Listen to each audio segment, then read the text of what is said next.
Olá, seja muito bem-vindo novamente a mais um vídeo.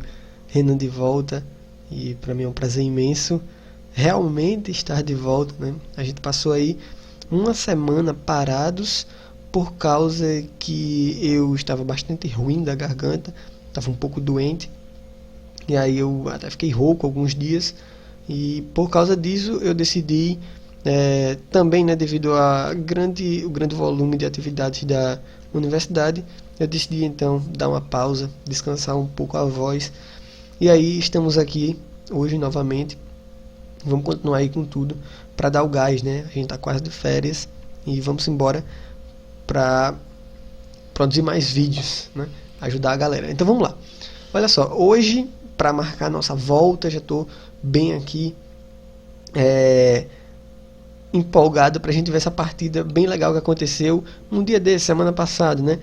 Entre Fabiano Caruana e Magnus Carlsen, jogado na Noruega, no torneio Norway Chess, por isso que é na Noruega, né? Já que ele chama Norway Chess. E aí é um torneio fortíssimo, ele reúne grandes nomes de xadrez mundial e, como não podia ser diferente, no round número 1, Magnus Carlsen enfrentando ninguém mais, ninguém menos do que Fabiano Caruana, o desafiante ao título de campeão mundial para o ano de 2018. E aí, né, uma batalha que a gente está muito ansioso para ver em novembro.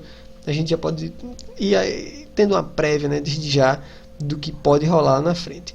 Magnus Carlsen deu início à partida com E4, sem medo nenhum, e depois de E5, muita gente pensou, como será que ele reagiria, né, caso ele jogasse cavalo F3 e o Caruana respondesse com o lance cavalo F6, por exemplo, né, que o Caruana, a gente já sabe que o Caruana vem preparando bastante essa defesa Petrov como uma arma surpresa, né? Que nem é necessariamente tão surpresa assim. Mas o Carlsen decide evitar essas linhas e joga o lance bispo C4. A gente não sabe também, né, se o Carlsen está preparando lá na frente, né, algo também nessas linhas da Petrov. Então pode ser também algo dos dois lados, né, evitar essas linhas. Então depois de bispo C4 tivemos cavalo F6, atacando o peão central, D3 defende, C6. A ideia é você preparar o avanço D5, tá? Muito em breve. Depois de cavalo F3 temos D5, o bispo recua, bispo B4 com cheque. A ideia aqui agora é que se seguir algo do tipo C3, você retorna para D6, defendendo, né, o seu próprio peão. E aí esse peãozinho aqui em C3 não deixa que o cavalo se desenvolva naturalmente, né?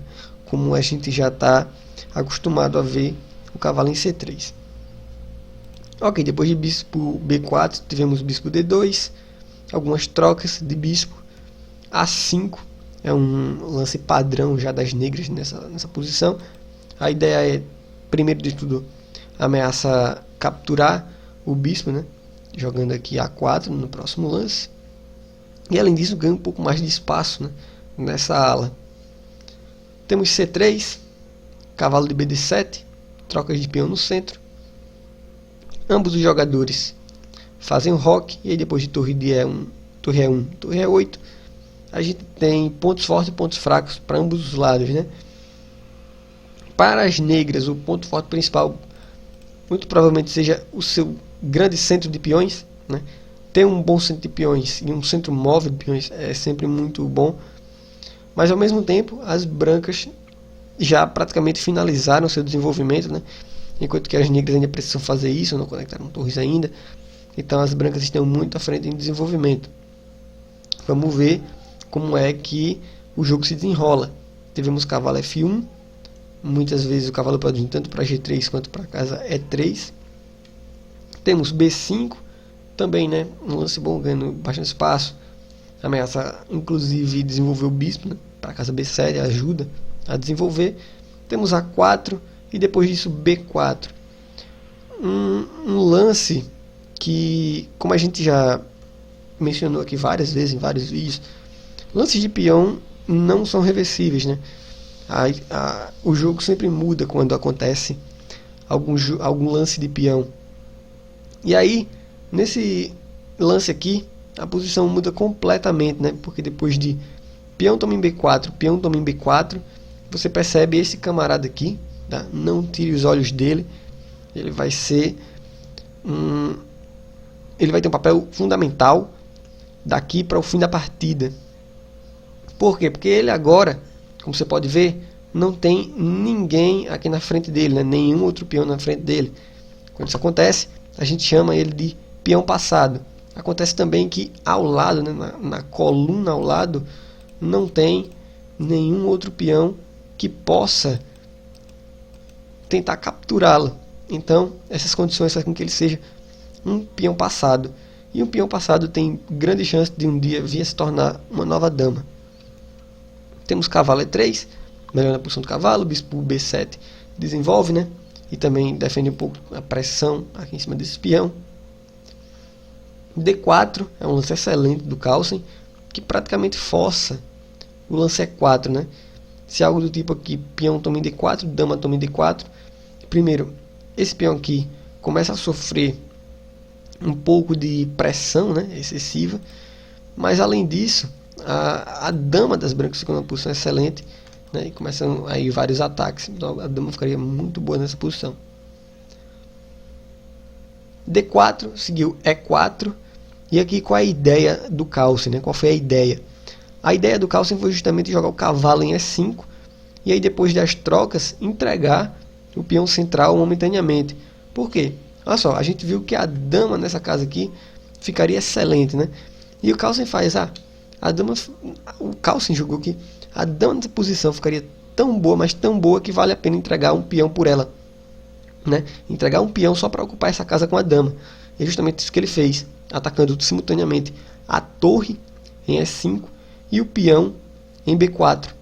Mas a ideia não é nem de fato você recapturar esse peão aqui em B4, né? A ideia é justamente você deixar a dama aqui nessa excelente casa central. Depois de torre E7 saindo do ataque, as brancas continuam desenvolvendo seu jogo. Torre de AC1, como eu disse, depois de dama toma em B4, você tem esse lance de D4 aqui que é muito bom para as negras, né? Você permite que esses peões se tornem móveis novamente, né? E peões móveis e centrais são muito perigosos.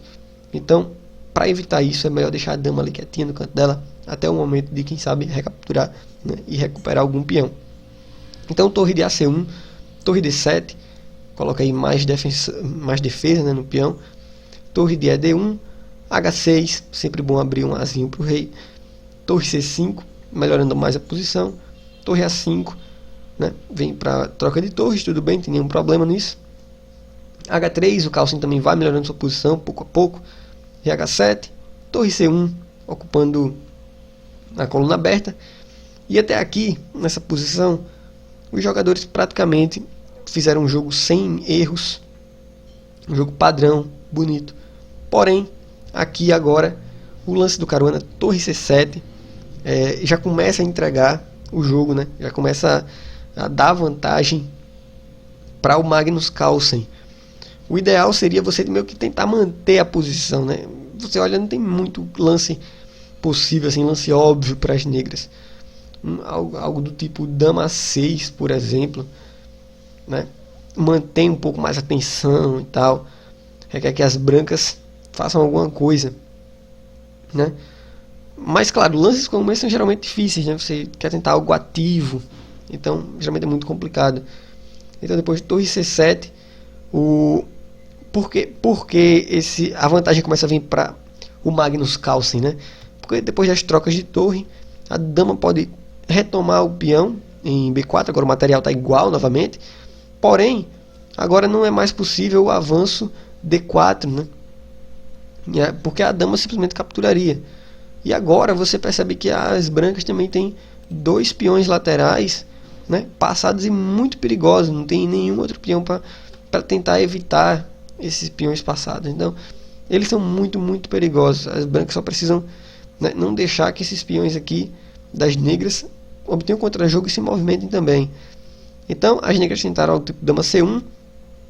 O Carlsen consegue defender com o bispo D1, né, defende os peões, tudo defendidinho. Bispo A6, temos dama D4, um lance muito legal, mantém-se defendendo a galera, né, e ao mesmo tempo mais um defensor no bispo, porque depois de bispo E2, se isso não tivesse, se a dama não tivesse ali As brancas muito provavelmente perderiam uma peça agora, né? Devido à cravada. Então rei H2. E aqui seguiu o bispo toma em D1. De fato, uma troca prematura como essa, o Carlsen continua com mais vantagem ainda, inclusive, né? Algo do tipo dama C7 com cheque, talvez fosse melhor, né? Se o rei volta, você simplesmente volta com a dama, né? Então, teria que jogar algo tipo G3, bloqueando o cheque. Só então retomar, né? E aí algo tipo H5, você pode tentar começar a criar algum contra-jogo aqui contra o rei inimigo. E embora as brancas ainda estejam bem melhores no jogo, as negras talvez tenham sua melhor chance, né? Buscando um jogo ativo. E não necessariamente trocando peças. Então, depois de bispo toma, cavalo toma, tem algumas sutilezas agora, né? Depois de dama 7, o rei pode voltar para G1, por exemplo. Mesmo com dama C1 tem problema B4. Você avança o peão, né? O cavalo está defendido pela dama, a dama está na casa central excelente. Então não tem muito perigo para as brancas, né? E os peões das brancas podem marchar agora e ir para a vitória. Depois de E3, por exemplo, peão toma em E3, cavalo E4, né? Para tentar liberar o cavalo. As negras entregam um peão para tentar liberar o cavalo, tentar ganhar mobilidade nas peças, mas não tem muita diferença. Cai mais outro peão aqui, depois de cavalo D2, por exemplo. Dama F5 com cheque, o rei vem para H8. Dama G4, é um lance muito legal, defendendo o cavalo ainda, né? Muito importante notar isso, ter cuidado na defesa das peças. F5, não pode capturar o peão porque cai o cavalo, então dama E2, continua defendendo. Cavalo E4, aqui o que jogar agora, tem que ter muito cuidado nessa posição, tá? Dama E1, um lance muito bom, continua na defesa do cavalo, e além disso, defende essa casa aqui, né, do cavalo. O cavalo ameaçava cavalo C3 agora, você perderia esse cavalo aqui por causa da cravada no seu rei, né? Mas depois de dama 1 a 5, os peões continuam avançando. Cavalo D6, dama D2, cavalo C4, a dama vem para D4, ameaça a troca de damas, as negras não querem, claro, elas estão com uma desvantagem material muito grande.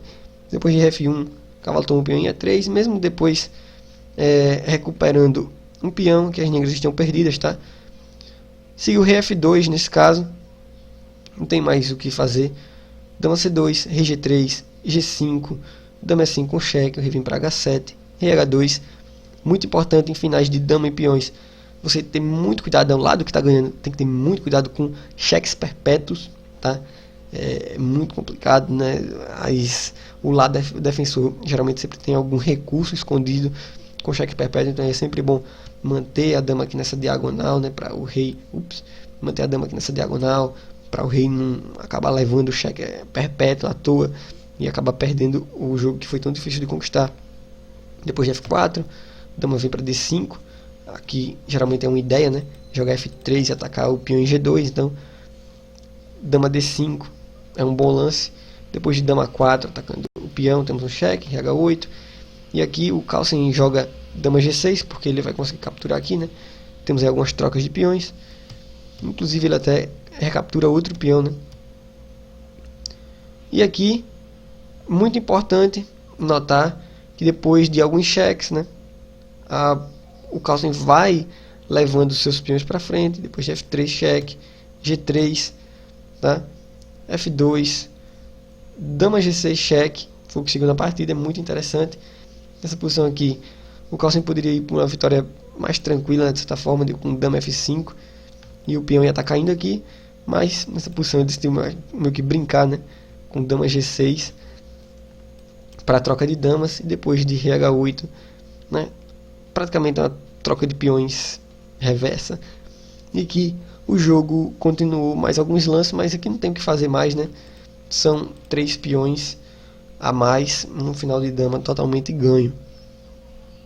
Bem, então é isso. A gente viu aí que na Noruega, né, terra do campeão mundial, muito provavelmente quem manda é ele, né? Vamos ver como é que ele vai fazer para defender o seu título mundial em Londres em novembro, no fim do ano. Eu agradeço demais sua visualização. Conta para mim nos comentários aqui se você já estava com saudade dos vídeos, né? Se você estava com saudade, deixa um joinha, para celebrar a nossa volta. Forte abraço e a gente se vê muito em breve para mais vídeos épicos de xadrez. Um abraço.